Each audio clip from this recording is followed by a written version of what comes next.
ezali nzambe moto akopesaka elevation okomi lelo na mbongo yebaka nzambe moto akopesaka bamoyen omati lelo avion ezali nzambe.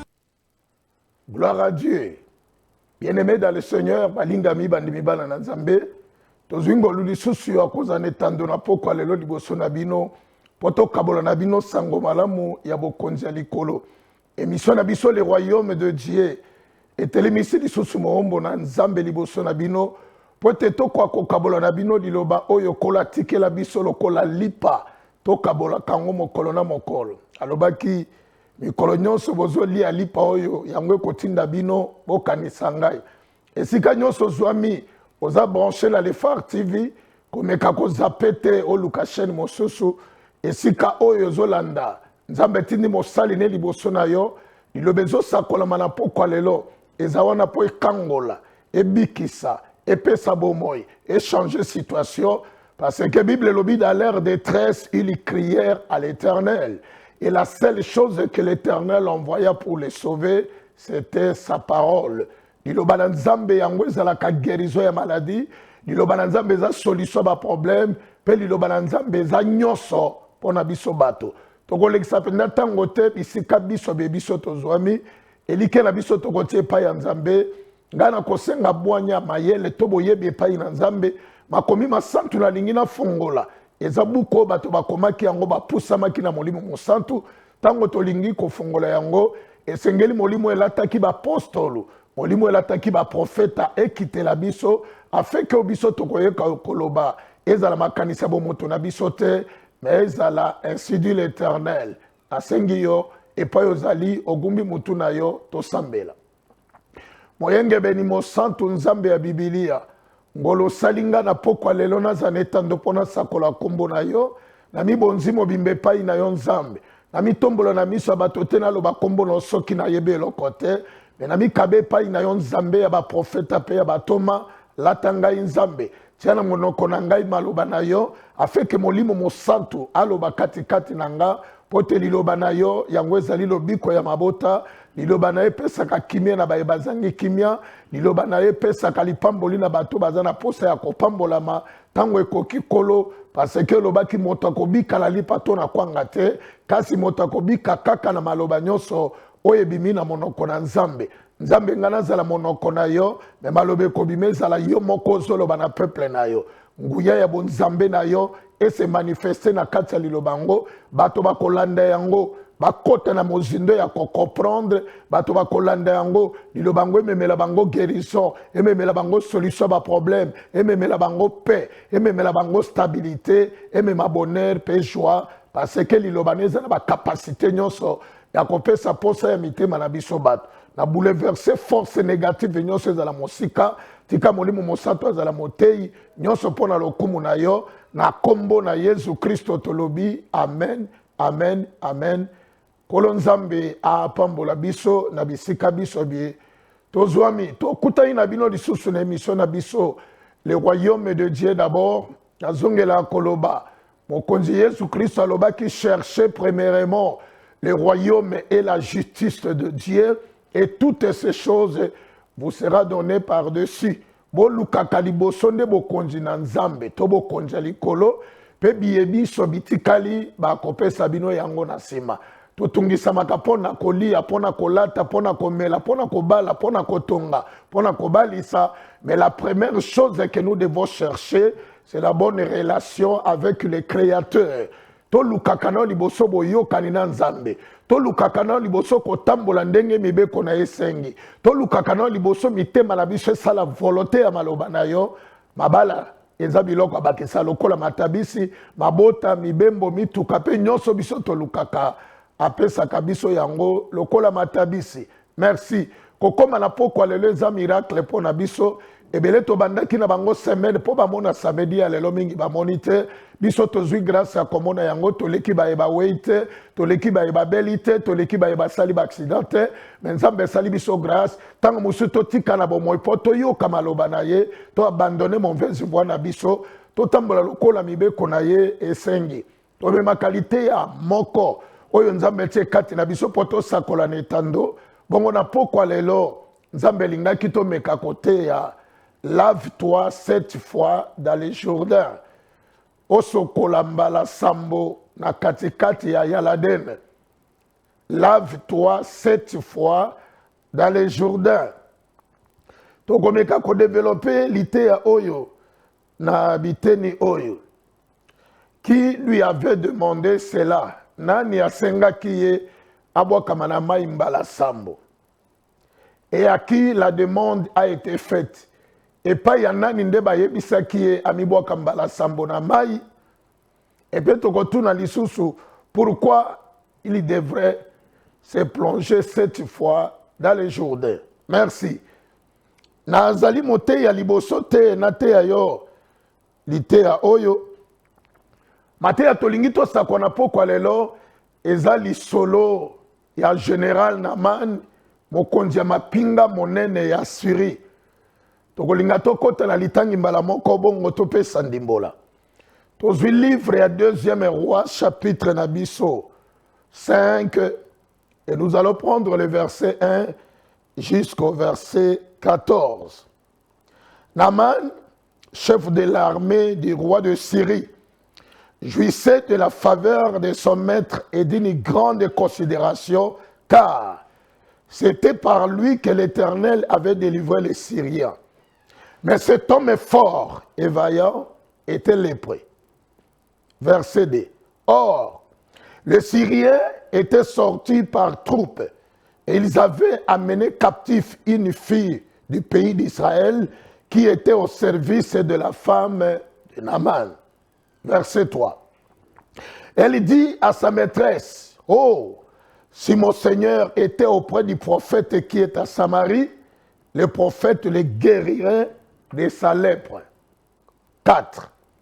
Naman alla dire à son maître, « La jeune fille du pays d'Israël a parlé de telle et de telle manière. » Et le roi de Syrie dit, « Va, rends-toi à Samarie et je t'enverrai une lettre au roi. Et j'enverrai une lettre au roi d'Israël. » Et il y partit, prenant avec lui 10 talents d'argent, 6000 siècles d'or et 10 vêtements de rechange. Il y porta au roi d'Israël la lettre où il était dit, « Maintenant, quand cette lettre te sera parvenue, tu sauras que je t'envoie Naman, mon serviteur, afin que tu le guérisses de sa lèpre. » Après avoir lu la lettre, le roi d'Israël déchira ses vêtements et dit, « Suis-je un Dieu pour faire mourir et pour faire vivre, qu'il s'adresse à moi afin que je guérisse un homme de sa lèpre? Chassez donc et comprenez qu'il cherche une occasion de dispute avec moi. » 8. Lorsque Élisée, homme de Dieu, apprit que le roi d'Israël avait déchiré ses vêtements, il envoya dire au roi, « Pourquoi as-tu déchiré tes vêtements? Laisse-les venir à moi, et il saura qu'il y a un prophète en Israël. » 9. Naman vint avec ses chevaux et son char, et il s'arrêta à la porte de la maison d'Élisée. Élisée lui fit dire par un messager, « Va et lave-toi 7 fois dans le Jourdain, ta chair deviendra saine et tu seras pur. » 11. Naman fut irrité et il s'en alla en disant, « Voici, je me disais, il sortira vers moi, il se prosternera, il se présentera, lui-même, et il invoquera le nom de l'Éternel et son Dieu, il agitera sa main sur la place et guérira le lépreux. » Les fleuves de Damas, d'Albana et de Papar ne valent-ils pas mieux que toutes les eaux d'Israël? Ne pourrais-je pas m'y laver et devenir pire? Et ils sont retournés et partaient avec fureur. 13. Mais ses serviteurs s'approchèrent pour lui parler. Et ils lui dirent, « Mon père, si le prophète t'eût demandé quelque chose de difficile, ne l'aurais-tu pas fait? Mais combien plus dois-tu faire ce qu'il t'a dit? Lave-toi et tu seras pire. 14. Naman retourna. Il descendit alors et se plongea 7 fois dans les Jourdains, selon la parole de l'homme de Dieu, et sa chair devient comme la chair d'un jeune enfant, et il y fit pire. Parole du Seigneur. Merci. Nauti koloba ke naza mote ya liboso te na te ya yo lisolo ya Naman. Na litangi ya Bible balobi Naman azalaki général ya armée ya Syrie, pe azalaki vaillant et lombe ya bitumba. Na nzela ya Naman ba soda ya Syrie bakangola kito bazwaki elonga bisika ebele. Mais tant que moto azalaki vaillant, azalaki guerrier pe homme fort, mais la Bible dit qu'il était lépreux. Alors, dans la maladie, azalaki nango ya mabato ya lèpre, j'ose croire que le col azalaki influent, o mokonzi alingaki mingi, balukelaki ye ba solution partout, ya kotinda ye partout, pota kwa kozwa guérison na maladie ya lèpre na ye, parce que azalaki na considération mingi pa ya roi. Mais la bisika nyonso na mana tambolaki, Bible zolobaki azalaki guéri na maladie na ye te. Mais balobi basirie bakotaka na Israël bamvaisaki mboka bazwaka elenge moko ya mwasi bamemaki ye pe mwana mwasi wana akomaki bone to mosali na kati ya ndako ya mwasi ya Naman. Balobi mokolo moko mwana mwasi oyo abeti lisolo alobi soki mokonzi azalaki na mboka na biso kuna na Samari profeta moko aza kuna epai na biso alingaki abikisa ye na bokono na ye. Babetelaki Naman na lisolo, Naman akei abeteli sikoyo roi saleli ye mokanda alobi kende na mokanda oyo kende kopesa roi ya Israël abikiso na maladi oza na yango. Balobi Naman akendeki na mokanda apesi roi ya Israël, tango roi ya Israël atangi mokanda apasoli bilamba alobi mais ye azoluka nga na bitumba obie ndenge nini? Est-ce que nga na komi nzambe mpo na bikisa moto aza na maladi ya mbala, moto abikisaka to abomaka eza nzambe, me nde nini ya kotindela ngai moto aza maladi na bikisa ye? Sango ya kotomboka ya mokonzi na bilamba pasolaki eyokanaki na matoyi ya profeta Élisée. Élisée atindi siko ba message alobi bokende koyebisa roi mpo na nini apasoli bilamba na ye.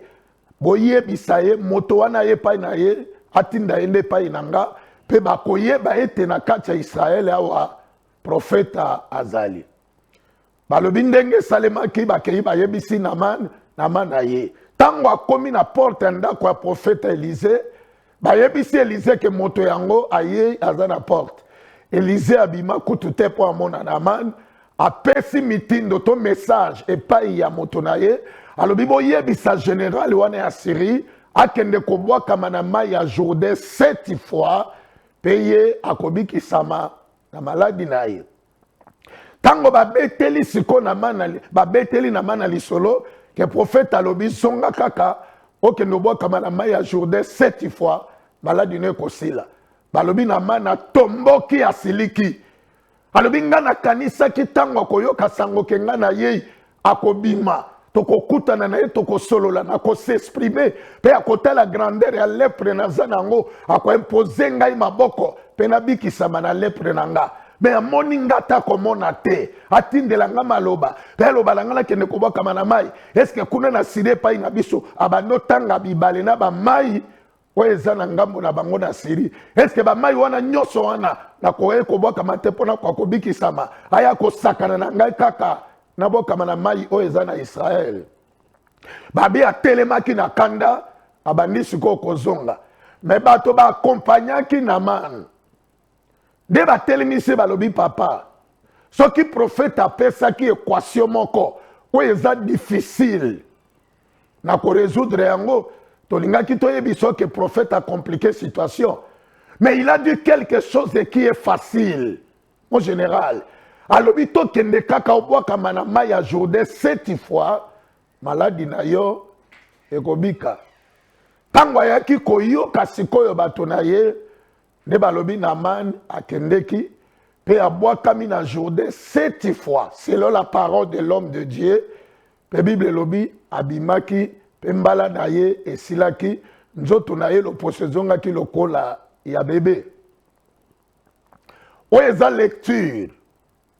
Esengeli tokota na mozindo po tolimbola. Balingami liloba na Nzambe ezoloba ke biso tokelama na Nzambe. Okoki kozala mokili na ba possibilité matérielle. Okozala race sociale élevée. Okozala ba grade minene. Okozala mototanga classe ya minene. Okozala ba possibilité belé. Mais zala makambo musu ekomelaka bato na vie. Ebangaka ni ba grade ya bato. Ebangaka ni bagage intellectuel. Ebangaka ni ba race sociale. Ebangaka même ba niveau d'étude ya bato te. Parce que na lecture la Bible est tozotanga. Ba komisi Naaman. Azalaki vaillant guerrier. Bazolo bakazaki na beaucoup de considération. Et pas ya roi, mokonzi asuri. Mais tala moto bazobenga général. Bazobenga l'homme qui était considéré devant le roi. Mais lèpre et bangi était. Nalingi koyebisa moto moko na poko lelo zoyo kanga. Peut-être oza na situation moko boye. Oza moto liboso za na situation wana te. Bible zolo banabiso ke makambo ye komamaki eza pona biso lokola exemple que ndenge asala ki Nzambe asala ki dans l'état passé, il peut le faire aussi aujourd'hui. Toi qui m'attends ce soir, ce matin, là où tu es.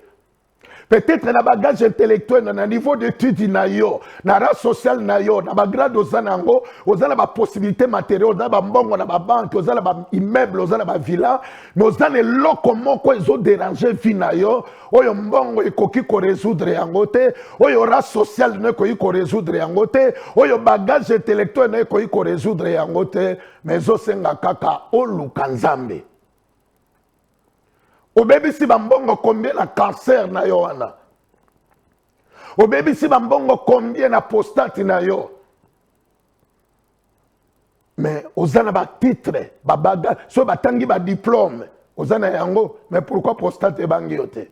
Pourquoi cancer e bangi yote? Pourquoi stérilité bangi yote? Pourquoi maladie songolo ya foie e bangi yote?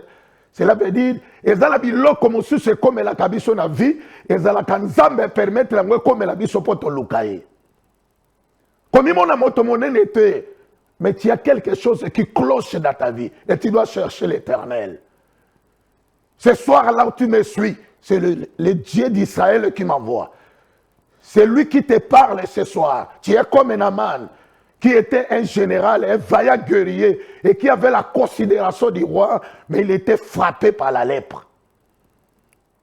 Parce que les kitoko ezanini. Na uti koloba ke Naaman lokola zaki général, pe roi linga qui est, peut-être balukela qui est solution belé, mais le bazouate. Mais solution ya guérison ya Naaman, et d'autres na moto moko moins considéré, la fille qui était au service de la femme de Naaman, azalaki loko l'esclave oyo baswa ki ye kuna na Israël na vie ko négliger bato nyonso bazo vivre na entourage na yote azala bonne azala chauffeur azala sentinelle azala motosongolo ozomona aza moins important que yo mais par son canal Dieu peut te parler par son canal Nzambe ko fongolo likamususu oyo mbongo na ye ko iko sala te mais simple personne a fongole liyo yango. Naaman azalaki général, na simane ba colonel baza, ba lieutenant colonel baza, ba major baza, ba capitaine baza, mais secours. To solution ya makambo ya Naaman, ezo uta ni na lieutenant colonel, ni na moninga ne général, mais cette fille-là, qui était au service de la femme de Naaman, c'est celle maintenant qui donne le couloir pour la guérison de la maladie de Naaman. Dans la vie, il faut considérer tout le monde, ne minimiser personne. Na vie kotio la kabatote. Na vie kose kakabatote. Po bisonyo soto kokanate. Yo zui peut-être ma possibilité au comme anambongo, mais on soit motomoko azala bonne. Azala nunushi abana na yo. Azala chauffeur emosi na yo. Azala moto asala kanakata ndako na yo. Moto wana solo la kanaye bien. Viva kanaye bien. Dans la vie, l'homme a besoin de l'homme. Moto azalaka toujours besoin ya moto. Likambo ko kama balobi mokolo moko mwana mwasi na beti siko lisolo alobi malade de zotungisa papa général soki bakendeki na ye kuna na Samarie na mboka na biso prophète aza kuna akobikisa ye. nde bakei babeteli siko Naman lisolo. Naman akei koyebisa général abi mwasi na nga aza na maîtresse moko na ndako alobi boye na Israël kuna prophète moko aza kuna akobikisa nga. Maloba ya mwana mwasi alobaki eza roi ya Israël était moto akobikisa Naman. Mais alobaki à Samarie il y a un prophète. Si le général arrive là-bas, il le guérirait de sa lèpre. Bien aimé, ezala makambo ebele zosenga oluka basali ya Nzambe. Mais dommage, lelo crédibilité ya basali ya Nzambe ezali so kitoko te. Mais Nzambe ezana bato na ye. Nzambe ezana ba mise à l'écart na ye. Bible lobi roi komisi ko mokanda. Ole koma mokanda ke soki akome pa no roi ya Israël, Luka prophète azana mboka yo tinda ye, mais ya komeli siko roi ya Israël, yonde bikiselanga moto na malade. Tango lettre komi pa ya roi, tango roi Israël atangi lettre apasoli bilamba na ye. De sangwe komi pa ya Naman, Naman atindi bato le bibo kendo ye bisa général. Bo ye bisa liboso roi pourquoi pasoli bilamba na ye? Atindi langa moto wana ye Naman na bato ye na bango bakoyeba ke na mboko yo profeta azali. Bien-aimé basali ya Nzambe to luka to zongi sa crédibilité parce que secours ya suka tango bato basukaka le seul secours o bato bazongelaka baluka ezalaka Nzambe. Ko Nzambe balukaka ye dans les néâtres, Nzambe balukaka ye dans les vides, ba consultaka Nzambe na nzela ya ba profeta na ye. Les hommes doivent chercher Dieu au travers de ses prophètes, au travers de ses élus, au travers de ses serviteurs. Élisée a envoyé les messagers vers le roi et lui a dit, pourquoi tu as déchiré tes vêtements? Envoie cet homme vers moi et il saura qu'ici en Israël, il y a un prophète. Bien-aimé, si Kabato Basuki, et si Kaleta Suki, et si Kamayele Bakela Suki, Nzambe eza issu de secours. Nzambe eza issu de secours. C'est pour cette raison, Bazobengaye, il est le secours qui ne manque jamais au temps de la détresse. Bible lobi tango bakei ba yebisi roi libéré siko Naman a commis sikoyo et pas il y a prophète. Et qu'est-ce qui s'est passé? Tango prophète ayoki ke Naman aye, balobi te que prophète abimi pour que nous kutana Naman.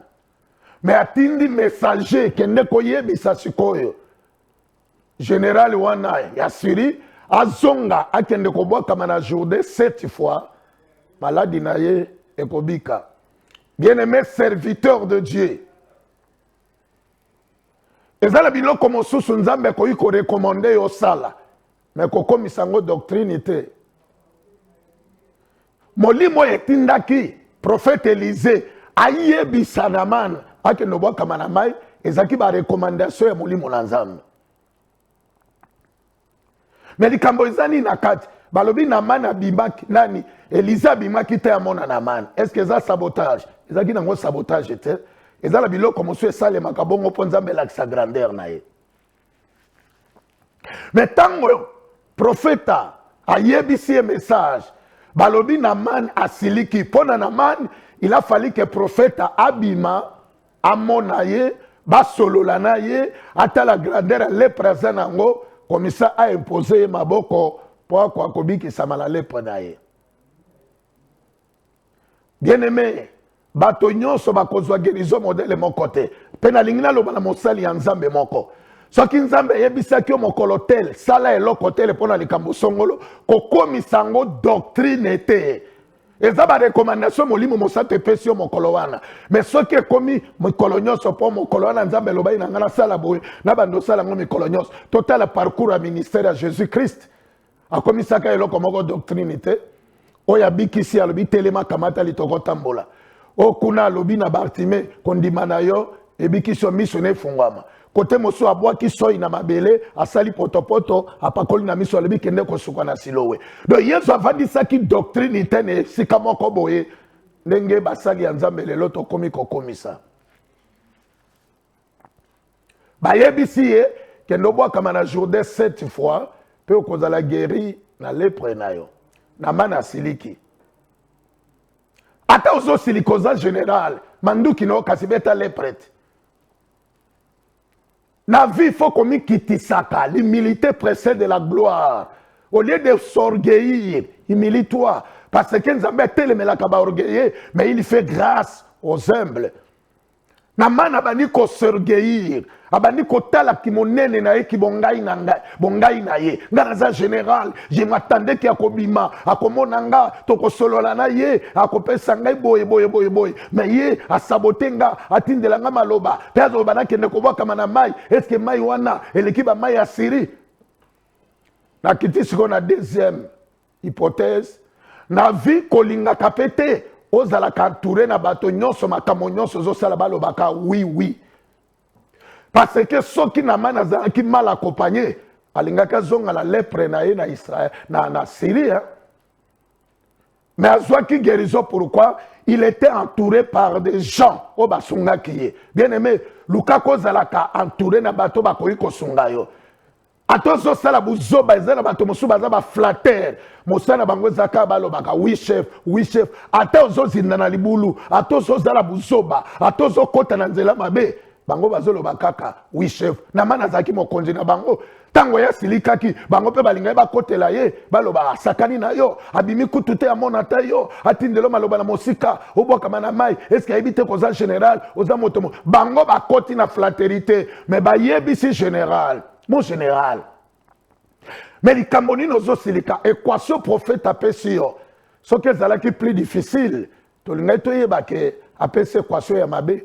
Mais la chose est facile. Alors, bito zonga kako kende na Jourdain, okoya na mai 7 fois, pe malade ne kobik. Après avoir écouté, bato ba compagnia ki ye, de na mane a zongi sima, akei kobwa kama na mai. Na bando kota. Na koti na pensée ya na man. Tango azobwa kama na mai, na mana kanisa soki akoi mbala liboso. Lepre na kote ya makolo esili. Ya mibale, ya mipende longwi, ya misato ya bakwise longwi, ya mine ya loketo longwi, ya mitano soki kote ya libumwe longwe, ya motoba kote ya tolo na mapeke longwe, 7e kote ya mutunde longwe. Melikamba kokamwa na mana zo kota na maiti ya zo koma na 6e fois, mbala ezakaka intact. Or que liloba prophète alobaki la 7e fois nde et cause la tour ya purification. C'est là où nous allons maintenant développer la parole. Bien-aimé, namana zo représenter ngai na yo ba totozo yo qualité on a pourquoi lelo toza na situation moko zo clocher na vie na biso e bangi gradete bangi titrete bangi misolote bangi lokumute e bangi bagage intellectuel na biso te mais umeli na katikati na biso. Na lobi secours ya suka, omoni ba médecin, omoni ba nganga, omoni ba tosongolo, mais ce soir, tourne un peu ton regard vers le Seigneur. Balole longino luka sikoyo nzambe. Siko nzambe oko lukaye, na nzela ya mosali moko ya nzambe. Oye molimo na nzambe na pokwa lelo. Ezo yebisa yo, luka mosali ya nzambe songolo. Tango na mana komi sikoyo, epai ya Élysée, balobi bwa kama na mai 7 fois. Bien aimé, batebele solution ba problème na biso tozo zwate parce que to dindi na mai 4 fois, 7e fois na ne kokite. L'eau représente la parole de Dieu. Et le chiffre 7, c'est le chiffre du repos. La Bible dit que Dieu travailla 6 jours et le 7e jour, il se reposa de son travail. La manne devrait se jeter dans l'eau 7 fois pour que sa lèpre soit guérie. Lelo, mai ezali loba na nzambe. Lèpre ezaba impureté. Lèpre ezaba masumu. Lèpre ezaba problème. O eza kwa touré biso. Pour kokakotika biso, nous sommes obligés de plonger notre cœur dans la totalité de la parole de Dieu. Koto sali loba na nzambe ndambote. Et pas yanzambe pourcentage, il y a 10%. Dans le pourcentage, et pas yanzambe, il y a 8 sur 10 ezalakate. Il y a 9 sur 10 ezalakate. Il y a 7 sur 10 ezalakate. Et pas yanzambe ezaka 2%. Ou bien aujourd'hui 10 sur 10, ou bien aujourd'hui 0 sur 10.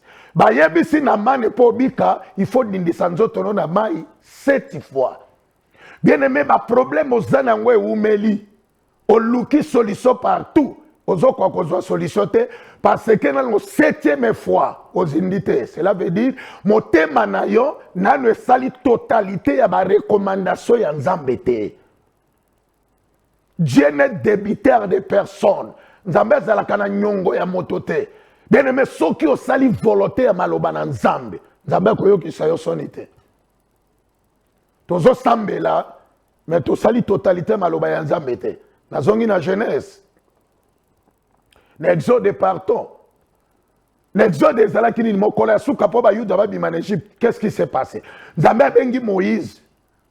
Ayebise kendo yebisa libota ya Israël, chaque famille bazwa agneau moko ya inane satash babomaye makila batie na bakatini bapakola na baleton na butu ya lelo ange de la mort na kotinda ye ba premier ya ba égyptien bakokufa bayebisa bango mwana ya pate o bakoboma bakotumba ye na moto lilobane asuka lobi bakolia ye mobimba ndambo te bakolia ye mobimba meme michopo na ye na kati na biloko bololo il faut balia yango.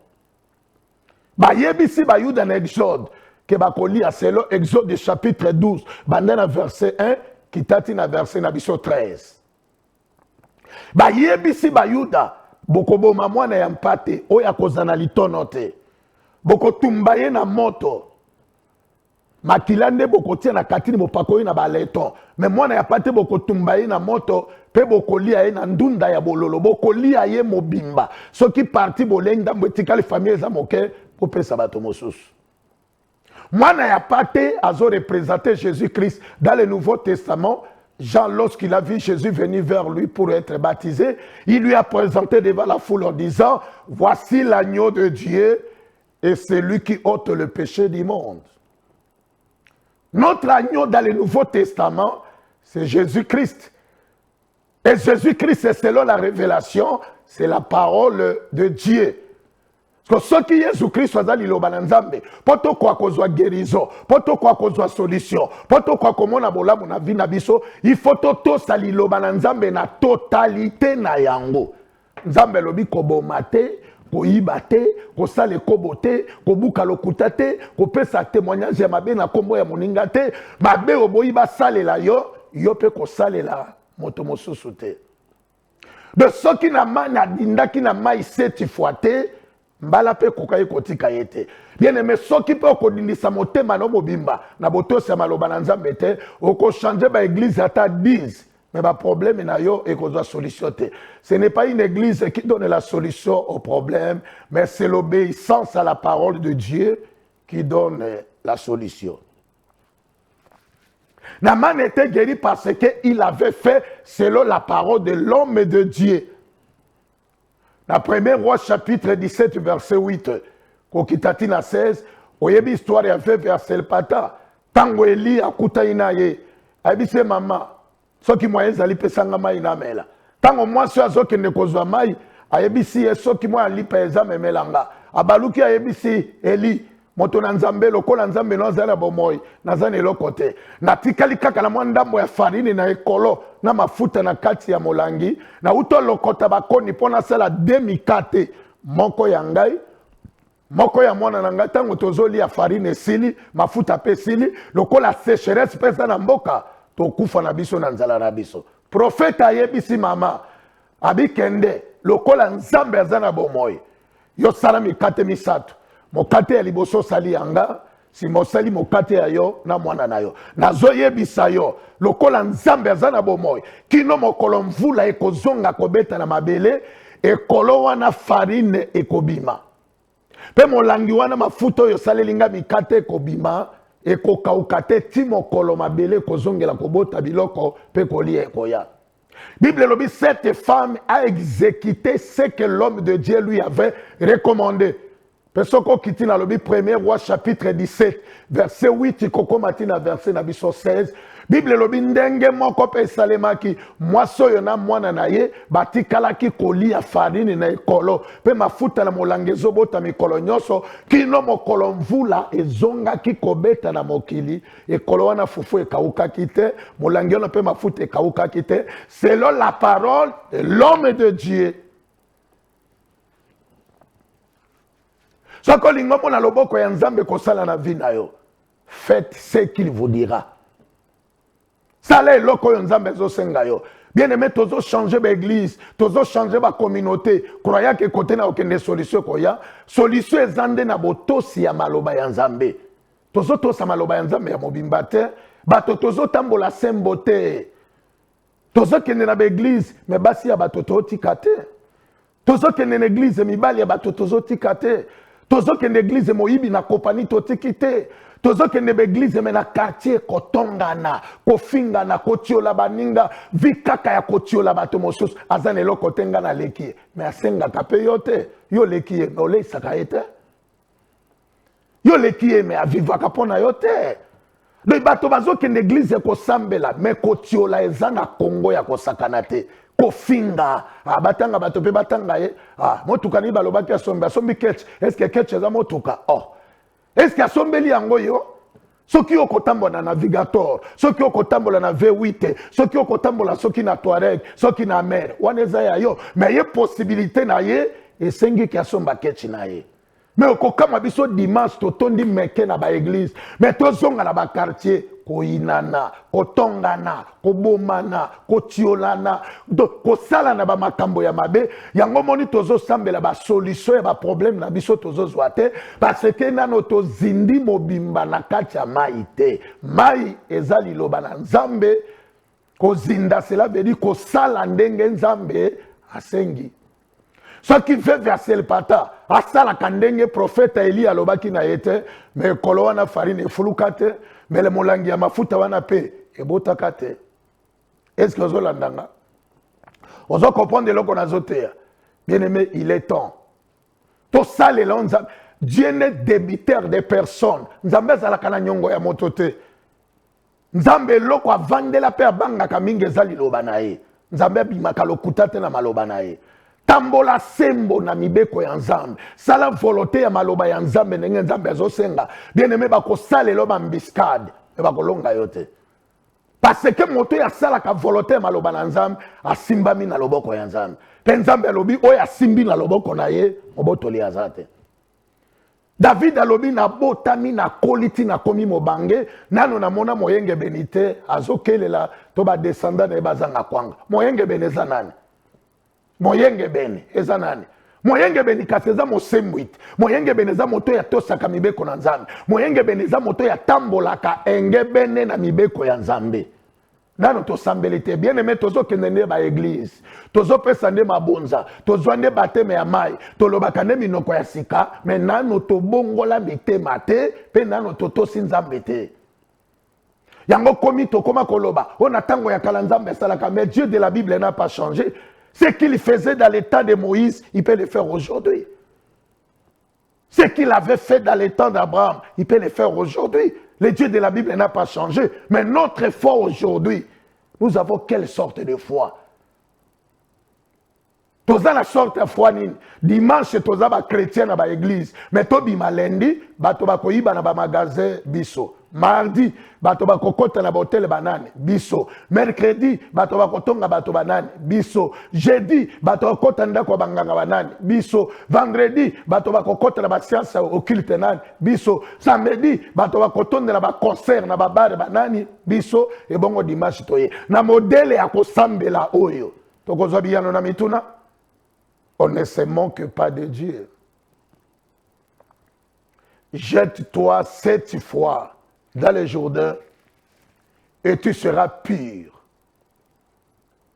Obéis totalement à la parole de Dieu et ta situation changera. Mettez en pratique la parole de Dieu et ta maladie sera guérie. Fais seulement ce que Dieu te recommande. Ta situation changera. Dieu ne ment jamais. Il est le même, comme dit la Bible dans Hébreux chapitre 13 au verset 8, que Jésus-Christ est le même hier, aujourd'hui et éternellement. Jette-toi 7 fois dans les Jourdains et tu seras guéri. Si nous prenons le livre de Jean chapitre 2, verset 1 jusqu'au verset 5, oyebi lisolo wana, eza lisolo ya fête ya Kana. Bible lobi libala ezalaki na Kana na Galilée, mama na Yesu Maria azalaki invité na Yesu na bayekoli na pe bazalaki invité. Balobi tango bakomaki na kati ya fête. Fête ekolaki eumelaki, Maria a constaté que masanga na kati ya fête esili. Au lieu Maria qui ne kotu na kolo fête, mais Marie a réclamé masanga epa ya Yesu. Abisi Yesu na fête oyo masanga ezate. Réponse ya Yesu epa ya mama na alobinini. Mama, likambo nini ngai na yo? Tango na ngai nani kokite. Balobi Maria baluki akei pe ayebisi bayekoli na ye na bato bazali kosala fête. Ayebisi bango bo sala oyo ye akoloba na bino. Faites ce qu'il vous dira. Bien aimé, si nous faisons ce que Dieu nous recommande, notre vie va changer. Tozo sambela metolingi kosala nzambe lingite. C'est là où il y a les problèmes. Tozo sambela na biso, mais tozo linga kosala oyo nzambe zo senga biso te. Marie a yebisi bango, faites ce qu'il vous dira. Qui? Jésus. Jésus va vous dire quelque chose. Et lorsque vous allez exécuter ce qu'il vous a dit là, la fête va changer. Il aura une solution dans cette fête. Ils ont allé et ils ont fait ce que le Seigneur leur avait recommandé. Nasima kozonga Marie kalamingite Yesu abengi bango. Aibozo mingombo wana boso pama ezaki na kati botia maya sekaboya nango. Tango baye nango botia ndambo na verre bokendo pesa kolo fête. Tango batie bakeko pesa kolo fête amekabo abengi bato na yabime finalement na kamwe bino na fête bakabola kaliboso nde masanga ya mabe ya malamu pardon ya mabe ateye na sima déjà bato basi basepela ki na fête. Mais vous avez fait le contraire. Bo pesi bato liboso masanga ya mabe tala masanga malamu boye. De makambo wana ezosalema parce que basalaki oyo Yesu alobaki na bango. Natanga verset oyo. Deutéronome chapitre 10, verset 12. Bien-aimé, on est censé, il y a kozongisa, liloba na nzambe na place nango. C'est Moïse qui parle. Dans Deutéronome chapitre 10, et nous allons prendre le verset 12. La Bible dit ceci. Maintenant, Israël, que demande de toi l'Éternel ton Dieu? Si ce n'est que tu craignes l'Éternel ton Dieu, afin de marcher dans toutes ses voies, d'aimer et de servir l'Éternel ton Dieu de tout ton cœur et de toute ton âme. C'est Moïse qui s'adresse aux enfants d'Israël. Israël, Nzambe nabino, azo senga nini pa inabino. Bien aimé, Nzambe senga kabiso nini. Mabonza, mais Dieu n'est pas pauvre. Atinda biso teto kendo mandie na kombo na ye. Mabonza ezana inikema esunga kabiso na mosala ya Nzambe, esomba ba estima esala ba makambo songolo. Nzambe zoloba na Bible lobi l'or et l'argent lui appartient. Et loko liboso Nzambe senga kabiso ezalaka nini. Batouni Jésus, quel est le plus grand commandement de la loi? Ici. Le premier commandement, tu aimeras l'Éternel, ton Dieu, de tout ton cœur, de toute ton âme, de toute ta pensée et de toute ta force. Okolinga kolo nzambe na yo. Nzambe yango tokolinga kombo na enini. Jean chapitre 1, na verset na biso 1. Bible lobi, au commencement était la parole. Et la parole était avec Dieu. Et la parole était Dieu. Celui qui aime Dieu, c'est celui qui pratique sa parole. Si vous aimez Dieu, mais faites aussi ses recommandations. Obéissez à ses ordonnances. Marchez selon ses prescriptions. Aimer Dieu, cela ne veut pas dire uniquement aller à l'église. Aimer Dieu, cela ne veut pas dire prêcher comme je suis en train de prêcher ici. Mais aimer Dieu, c'est de garder ses commandements. Dans Jean chapitre 14, nous pouvons lire aussi, pour confirmer cette parole. Je dis bien Jean, chapitre 14.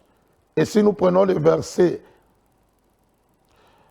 21 jusqu'au verset 23, la Bible va nous enseigner quelque chose du bien. Jean 14, 21 à 23. Aimer Dieu, cela ne veut pas dire uniquement aller chaque dimanche à l'église, chanter, donner les offrandes, jeûner et faire tout ce qu'on nous recommande. Oui, mais ici la Bible dit quelque chose. Jean chapitre 14, verset 21 jusqu'au verset 23. Celui qui a mes commandements et qui les garde, c'est celui qui m'aime. Et celui qui m'aime sera aimé de mon Père, et je l'aimerai et je me ferai connaître à lui. Celui qui m'aime, c'est celui qui garde mes commandements. Aimer Dieu, c'est garder ses commandements. Même la mokili kolinga mobali, ezanini. Koto samakamo mobali alobaka na yote. Ezana basi ebele telema ba mikitisa, bato sakamakambo mibali na bango balobaka, ba gagna confiance à mibali. O kama kutu bandeko mobali bazoloba, ndeko na biso mwaso na tie na kisite. Quelqu'un qui obéit à ce que tu lui recommandes, souka souka gagner confiance na yo. Ici la Bible dit, celui qui m'aime gardera mes commandements. Aimer Dieu, c'est de garder ses commandements. Aimer Dieu, c'est de marcher selon sa loi. Aimer Dieu, c'est faire sa volonté. Lelo tozo sambela metolingi na biso koto samibe kwa nzambe te. Pona nini? Bato bazote ya biso pe bazote ya biso bobangi ya nzambe te. Mate ya mingi bazote ya biso na beglise ezaka ka mate ya kokoma na mbongo, mate ya kokende poto, mate ya kosoma mituka, mate ya kosoma mapango, mate ya kokoma bato minene. Tala kote bazola kisabiso. Orke bolingo ya nzambe ya liboso, mabala, mituka, mapamboli, mapango. Eza matabisa pesa kabiso, epai na bato babate la kamibeko na ye. Bao batambola kasembo, bao basala ka volonté maloba na ye, bao kufaka babola jamais. David a dit l'Éternel est mon berger, moi je ne manquerai de rien. Celui qui fait la volonté de Dieu ne manquera de rien dans la vie. Dans sa vie, il ne manquera de rien. Il est le Dieu pourvoyeur. Il pourvoit aux besoins de ses enfants. Yangwa lobi nalité na biso émission na biso za le royaume de Dieu d'abord.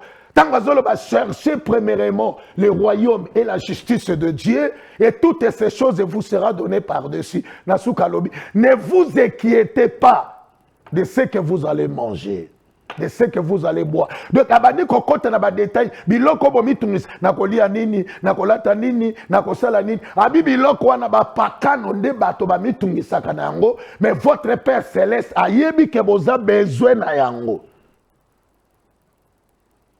Dieu connaît que nous avons besoin de la stabilité. Dieu connaît que tu as besoin de bandako, tu as besoin de mituka. Mais premièrement, volonté na endebi sotosala. Si Naaman était guéri de sa lèpre parce qu'il avait obéi à la recommandation du prophète Élisée, il s'est jeté 7 fois dans le Jourdain et sa lèpre était guérie. Bien-aimé, ce soir là où tu me suis, soki okozongisa motema na yo na kotosa totalité maloba ya nzambe maladi wana ta okende Suisse bikate, je te dis au nom de Jésus, Jésus est capable de te guérir. Même tant okana zolo bawa déjà changement côté na maladi wana. Nzambe biki sa apostate wana. Nzambe biki sa cancer wana na kombo na Jésus Christ. Il suffit qu'à ozwa motema non ndima que Dieu est capable de tout. Il est le Dieu aux possibilités illimitées. Mais pas koka kwa jure na vie nanga, il faut na sala o yazo senga.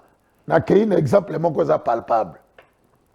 Lelo bato nyonso soki tobeli malaria to batifoïde là to kendeke soki ba sali biso ba diagnostic ba examen salami ba sali ba prescription médicale ba ordonnance ba pesi somba kisi bo Monga ngai biso kisi wana somba pesi na mode d'emploi na yango on met la décomprimé le matin, décomprimé la midi, décomprimé le soir.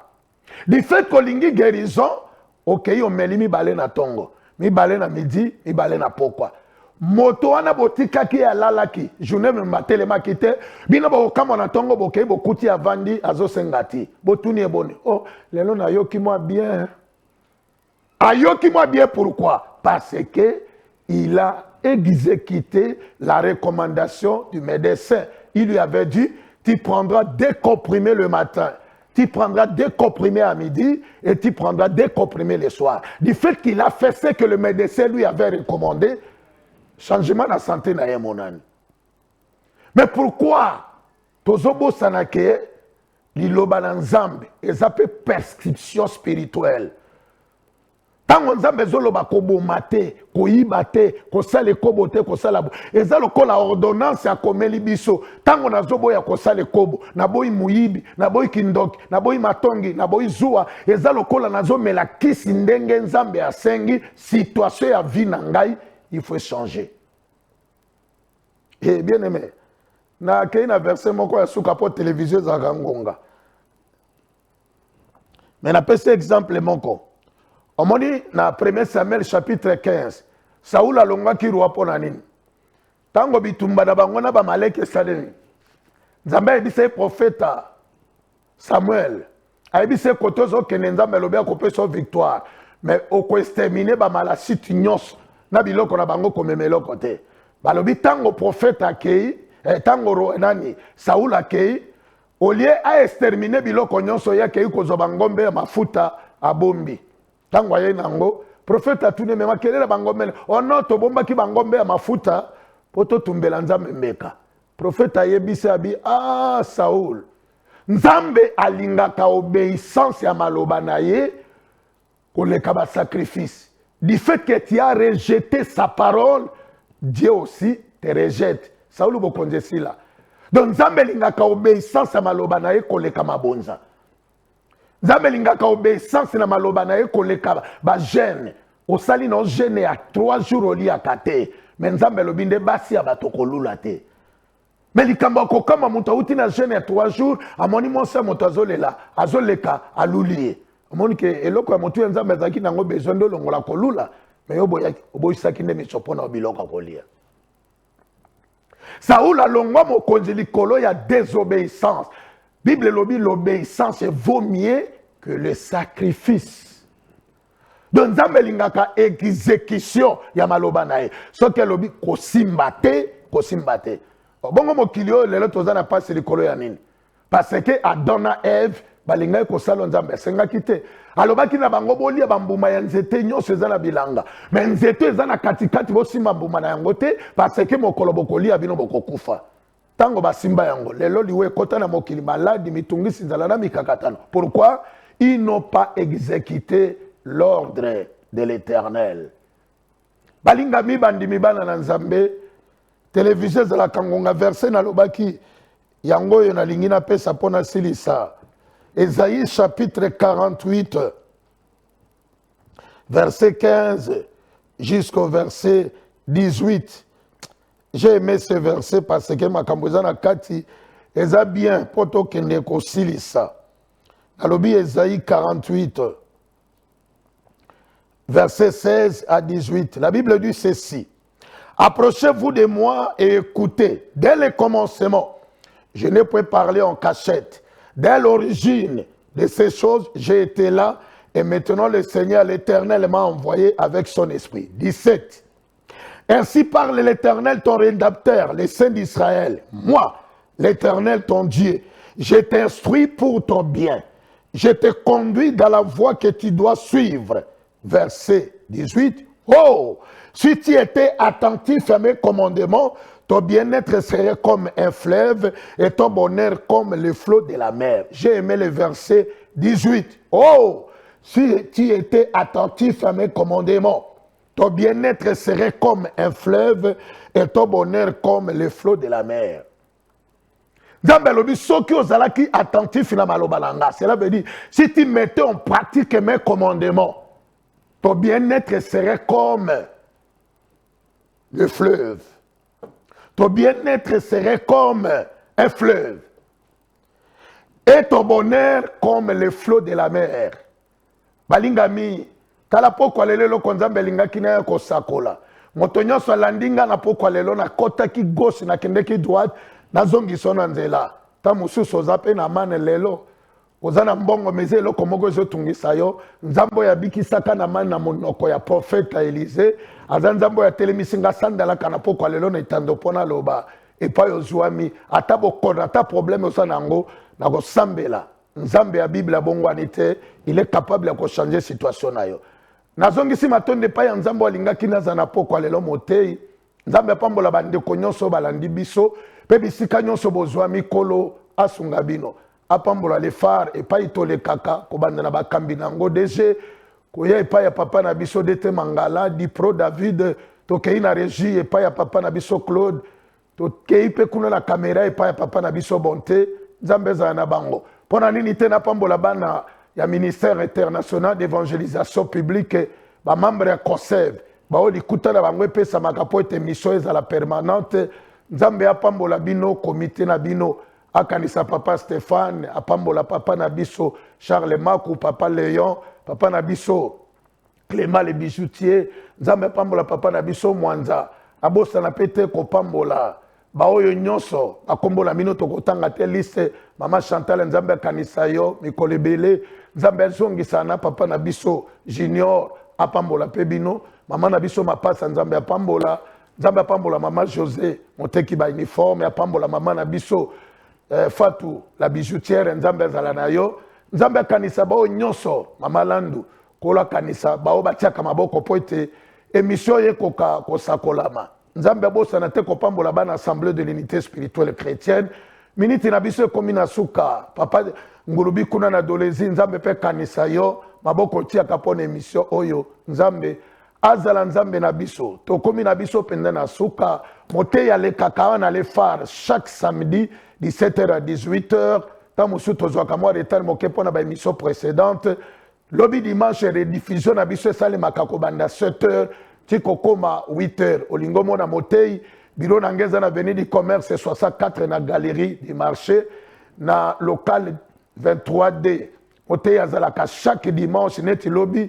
Na lac numéro 14 na croisement Kasai na Barumbu. Wana nde tosanganaka chaque lundi, chaque mardi, chaque jeudi, chaque vendredi. Kobanda 17h tiko koma 19h30.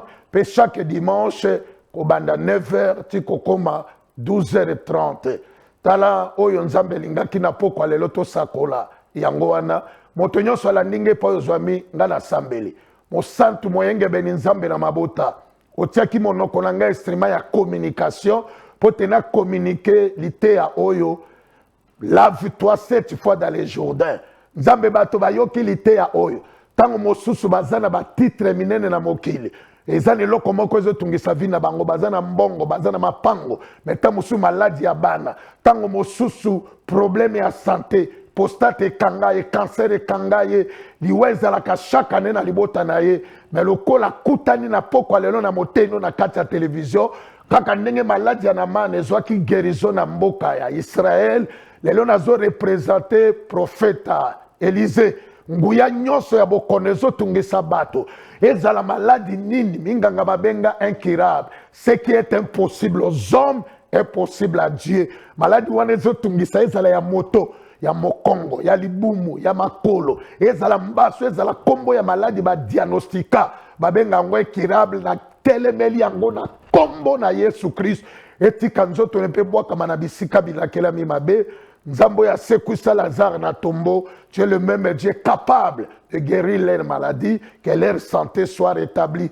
Et ça le problème ni nezana yango lota kabandoto mabe na butu ba mari de nuit, ba femme de nuit, ba bloka diplôme na zwa kamosala te balongole toile vinaye, asala kamosala membongo yeba na kakote kendekete, nazo telemisa mo pepe ya maboko etoboka, maboko zanga gesso ya malamu na bengani yango na kombo na Yesu Christ. Nazo senga stabilité na kati ya vina ye. Nzambe mosala nyoso asala kamona bofulu kinango pe makambo ya vina ye échanger. Kembo na lokumu na pese pa inayo. Nzambo ya lingaki nazala motei onga na sambeli. makanisi na ngai moto na suki me yo nzambe osukaka te okokisa yango lokola eza volonté na yo nasambeli na kombo na Yesu Kristo oyo aza kolo mpe mobikisi baso tolobi amen amen amen. Tika kolo nzambe apambola bino nzambe oyo abikisaka na mane abikisa bokono na yo achande mpe situation na yo na kombo na Yesu Kristo amen. Soyez bénis.